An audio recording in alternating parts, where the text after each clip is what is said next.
which type of corporation pays the fewest in taxes? Yeah. Depends, right? I mean, That's not the answer I well, wanted. hey, look, I mean, there's no such thing as that, right? What I mean by that is, look, regardless of what entity you create in California, whether it's an LLC or a corporation, you're going to pay what's called the $800 franchise tax fee. You're going to pay that regardless, right?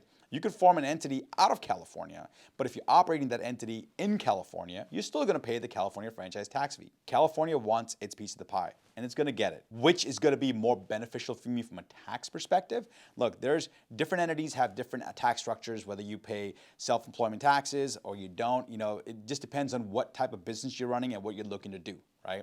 This is why it's very important to have a conversation with your CPA when you're starting a business to figure out, hey, look, what kind of entity should I be? Do I want to be an LLC? Well, with LLCs, you have to pay what's called the gross receipts tax once your gross receipts go above a certain amount, right? Now, that may be suitable for you depending on what type of business you're doing. With corporations, you don't have a gross receipts tax, but you have other taxation as well. If you have a corporation that's taxed as a C corporation, you're going to have double taxation. If you have a corporation that's taxed as an S corporation, you're going to have pass-through taxation.